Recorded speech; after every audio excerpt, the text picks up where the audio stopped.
और दोस्तों कैसे हो यार सारे। मैं आप सभी को वेलकम करता हूँ आप सभी के favourite YouTube channel JR college में। मेरा नाम है दोस्तों गौरव मुंद्रा और मैं 11th एंड 12th के प्यारे से बच्चे को एसपी एंड ओसीएम ये दो सब्जेक्ट्स जो है मैं वो पढ़ाता हूँ। तो यार दोस्तों फाइनली यार ये जो हमारी जर्नी स्टार्ट हुई है chapter number 1, chapter number 2 and अब फाइनली चैप्टर नंबर 3 की है बारी। काफी बच्चे कहते हैं सर ये चैप्टर स्किप कर सकते हैं क्या। बोला यार कैसी बातें कर रहे हो यार, फ्री के 5 to 8 मार्क्स, इसका बजट इतना ही है, इसका वेटेज बजट कह रहा हूँ इसका वेटेज इतना ही है, 5 से 8 मार्क का है। एक क्वेश्चन फॉर श्योर बनता है और कौन सा बनता है मैं उसके आसपास इर्गित वाला क्वेश्चन बता ही दूंगा जो आप एग्जाम में अपेयर करके आ जाओगे। ठीक है दोस्तों, तो चलो स्टार्ट करते हैं। वीडियो को लाइक करना है, शेयर करना है, सब्सक्राइब करना है, लोगों को बताने की यार देख यार क्या बढ़िया सी समरी सीरीज चल रही है of your entire portion entire syllabus by this छोटा सा आदमी। तो जाके इसको सपोर्ट कर दो यार इंस्टाग्राम पर है ना, @goldymuna_। क्या कह रहा हूँ, प्यार व्यार बांटो यार थोड़ा। बहुत बहुत शुक्रिया दोस्तों आप सभी के प्यार का। आपने एसपी को भी उतना ही प्यार दिया, ओसीएम को भी उतना ही प्यार दिया। चलो आप दोस्तों इस चैप्टर नंबर 3 पे हम बात करते हैं। चैप्टर नंबर 3 काफी बच्चे इस चैप्टर को स्किप करते हैं क्योंकि इसको पढ़ने का तरीका ही नहीं समझ पा रहे वो। आज मैं समझाता हूँ, 20 मिनट के अंदर इस चैप्टर को अपने को खत्म करना है। डन, चलेगा, स्टार्ट करें, लेट्स बिगिन। लाइक कर देना, शेयर कर देना, सब पता है आपको क्या करना है। चलो आओ, ये चैप्टर को समझने के लिए बस एक तरीका। आपने शार्क टैंक देखा है? नहीं देखा है, चलो कोई बात नहीं। आप कोई बच्चा पहले तो बताओ बिजनेस करना चाहते हो? काफी बच्चे कह रहे हैं उधर कैमरा के पीछे, हाँ भाई मैं सोचता हूँ यार एक बिजनेसमैन बनना चाहता हूँ, वुमेन बनना चाहती हूँ, एक बिजनेस वुमेन, एंटरप्रेन्योर ऐसा कुछ करना चाहती हूँ। चलो ठीक है, आज तुम्हें ऐसा समझना अपने आप को, मैं एक बिजनेस है मेरा, कोई भी प्रोडक्ट, कोई भी कुछ भी, वो तुम्हारा बिजनेस है। अब तुम इसके लिए फंडिंग रेज करना चाहते हो, ठीक है, समझ में क्या बोल रहा हूं? तुम इसके लिए पैसे स्पॉन्सर लेना चाहते हो, तुम इसके लिए कोई को-ओनर देखना चाहते हो। अब तुम्हें उस नजर से सोचना है। तुम्हारे मस्त प्रोडक्ट है, ये आईफोन है ना, अब से तुम्हारी कंपनी है, तुम इस कंपनी के ओनर हो। ये बाइक कंपनी ना गोल्डी सा की, ये तुम्हारे बाइक की है। अब देखते हैं ये चैप्टर को समझते हैं। तो मैं क्या हूं, मेरा ये प्रोडक्ट है, मेरी ये कंपनी है, मेरा ये बिजनेस सेटअप है, मेरा ही ये आइडिया है। आई एम द फाउंडर, है ना, I am the entrepreneur, I am the entrepreneur, जो बोलना स्पेल कर लो, I am the entrepreneur of this particular business। तो यही चैप्टर आपको बताना चाहता है। जब दोस्तों आप भी ऐसा ही कोई प्रोडक्ट लॉन्च करोगे, आप भी एक क्या बन जाओगे, entrepreneur। आपको सिर्फ एक किसी भी कंपनी के अंदर काम नहीं करना है, आप अपना कंपनी एस्टेब्लिश करो ना यार। ये चैप्टर आपको वो सिखाना चाहता है। और जब आप एस्टेब्लिश करोगे तब आप क्या कहलाओगे, आप कहलाओगे entrepreneur। And this is chapter number 3, entrepreneurship development. ये पहले इसका स्क्रीनशॉट ले लो, आपको ये एग्जाम में लिख कर आना है। जब भी ये पूछेंगे कि entrepreneur के ऊपर कुछ भी डिफाइन में आएगा फॉर श्योर, और आपके इस पे एक क्वेश्चन बनेगा कि entrepreneur के कुछ क्वालिटीज बताओ, फंक्शन बताओ, कुछ भी बताओ। entrepreneur जिधर दिख गया ना आपको क्वेश्चन में, you need to explain this 3 lines. entrepreneur comes from a French verb. कहां से आता है? फ्रेंच वर्ब से, जिसको कहते हैं entrepreneur। लिख कर आना, स्पेलिंग क्या लिख रहे हो याद करनी है, एंटरप्रेन्योर। ठीक है, इसका मतलब क्या होता है? To undertake. आप किसी चीज को अपने कंट्रोल में देते हो, तो क्या? To undertake. This first line कहां से आता है? French entrepreneur, which means to undertake. चलो भाई डन। ये क्या है? Is a person who starts a business. अच्छा भाई, ये एक ऐसा इंसान जो एक बिजनेस स्टार्ट करता है and is willing to risk a loss. Risk है तो इश्क है, जो बिजनेस स्टार्ट करता है और वो रिस्क बेयर करने को भी तैयार है in order to make money. इसका मेन मकसद क्या है? पैसा कमाना। ये बिजनेस स्टार्ट करता है in order to make a money and also willing to take a risk. इसको हम एंटरप्रेन्योर कहते हैं। बनना चाहते हो कि नहीं एंटरप्रेन्योर? मतलब क्या? जो एक बिजनेस सेटअप करना चाहता है, खुद का काम चालू करना चाहता है, काम चालू करते ही चल जाएगा क्या? नहीं। तो मतलब क्या? रिस्क हो सकता है। ये काम क्यों करना चाहता है? सो दैट वो पैसे कमाए, in order to make a money. हो गया सेकंड लाइन, हो गया फर्स्ट लाइन, एग्जाम में लिख के आओगे पक्का। ये कैसे, ये कौन होते हैं? They are the passionate, they are passionate. क्या, क्यों ये लोग इतने एकदम इसे जोश में क्यों है? To innovate, lead, innovate of with disruptive product और टेक्नोलॉजी। ये ऐसे लोग हैं जो बहुत ही पैशनेट है, कुछ नया लाना, कुछ चीजों में लीड करना नहीं है यार। मैं किसी के अंडर काम नहीं करना चाहता, मैं खुद का बिजनेस बनाना चाहता हूँ, है ना। ये कुछ खुद का इनोवेट करना चाहते हैं, ऐसे लोगों को हम एंटरप्रेन्योर कहते हैं, एंटरप्रेन्योर कहते हैं। जो भी आप बोलना चाहो बोल सकते हो। देखो यार चैप्टर बहुत छोटा है, बहुत सिंपल है। एंड सेकंड थिंग इज, ये चैप्टर से क्वेश्चन बड़े कम बनते, बहुत ही रेपिटेटिव बनते और बहुत इजी बनते हैं। तो please do not skip this chapter. काफी बच्चे मुझे कहते हैं सर स्किप कर दो क्या? अरे भाई जो बता रहा हूँ पढ़ ले, इतना एग्जाम काम हो जाएगा। चलो आगे क्वेश्चन बनता है इस चैप्टर से, कैरेक्टरिस्टिक्स या फिर क्वालिटीज ऑफ एंटरप्रेन्योर बताइए। यार ये क्या चैप्टर है यार, तुम सोच कैसे सकते हो ये चैप्टर को स्किप करने का। देखो अगर क्वेश्चन बनता है एग्जाम में कैरेक्टरिस्टिक्स या क्वालिटीज, आपको वही सेम पॉइंट्स लिख कर आने हैं, दोनों का आप एक मर्ज आंसर बनाओ जो आपको इजी लगता है। इंटेलेक्चुअल कैपेबिलिटीज, उसमें दिमाग होना चाहिए डिसीजन लेने का कि हाँ ऐसा करता हूं यार, ये कोई एक इंसेन माइंड का, कोई एक पागल आदमी क्या एक बिजनेसमैन बन सकता है क्या? इनसेन का हिंदी वर्ड पागल, तो क्या एक ऐसा आदमी जो एक डिसीजन नहीं ले सकता, क्या वो खुद का बिजनेस चालू कर सकता है क्या? नहीं भाई, it has to be intellectual person.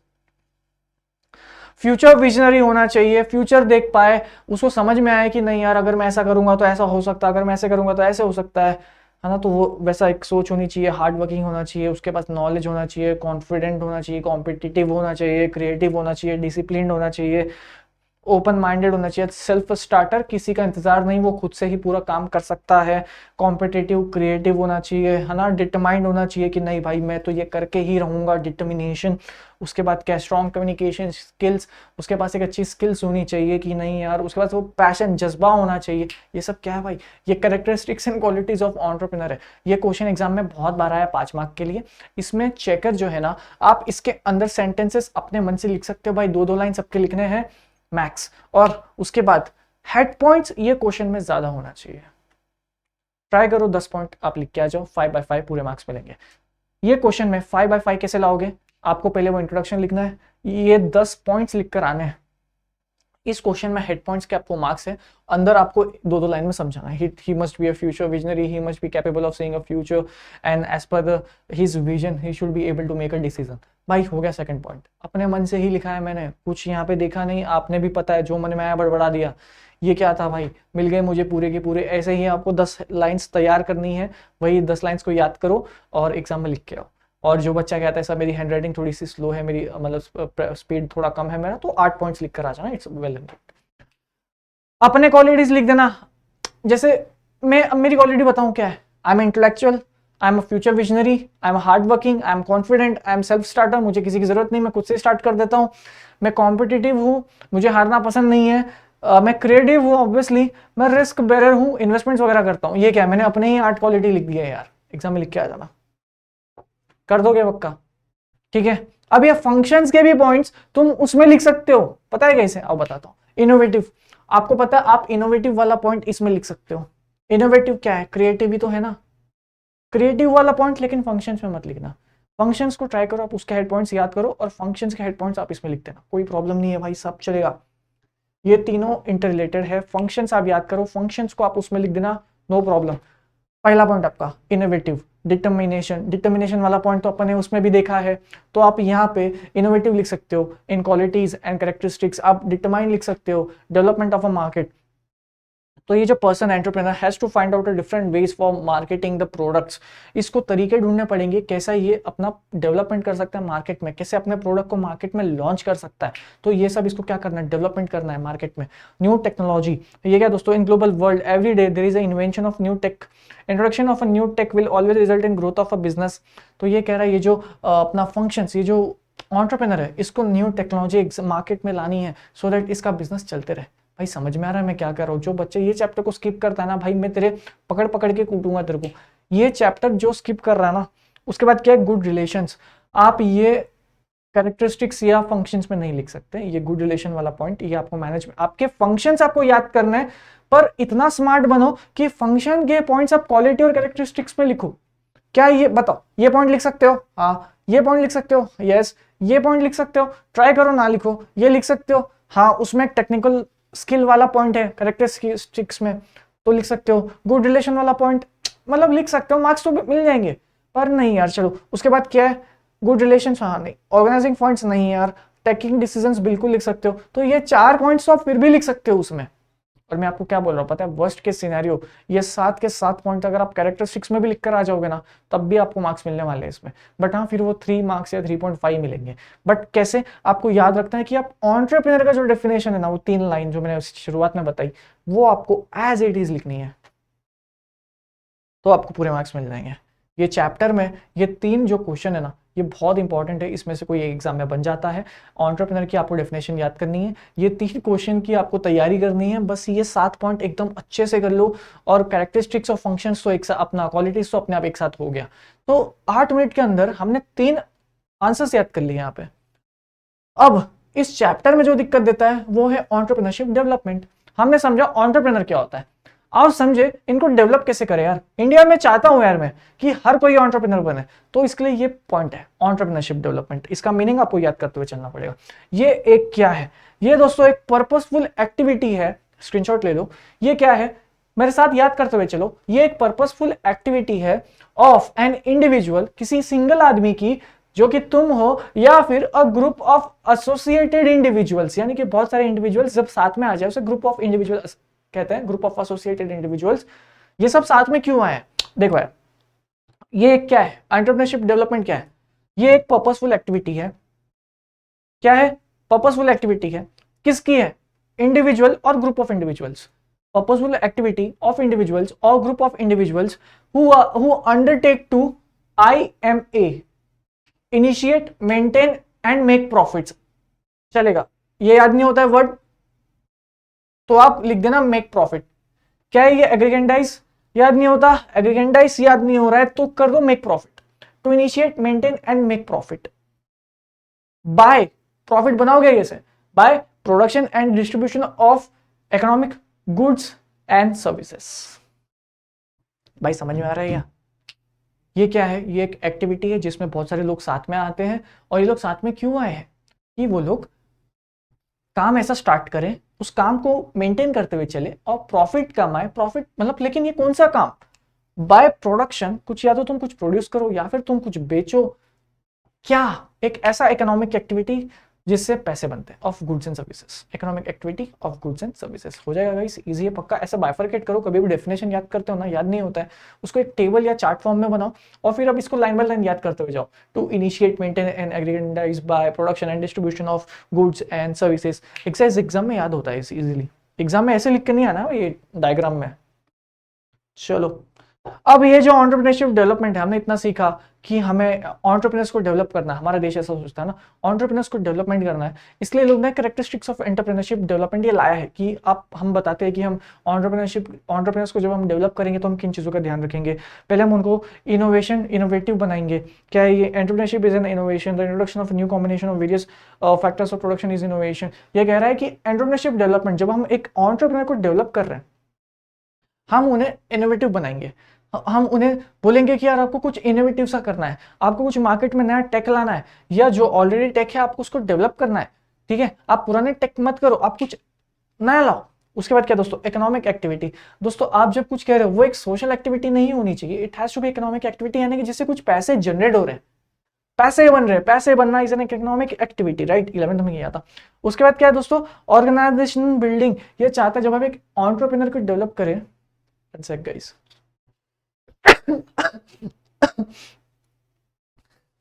Sorry, ठीक है, क्या बोल रहा था मैं, organisation building, it is an activity where various factors of production here to be organise. आप एक एंटरप्रेन्योर हो, आप एक ऑर्गेनाइजेशन बिल्ड करना चाहते हो, बंद कर भाई ठंड लग रही।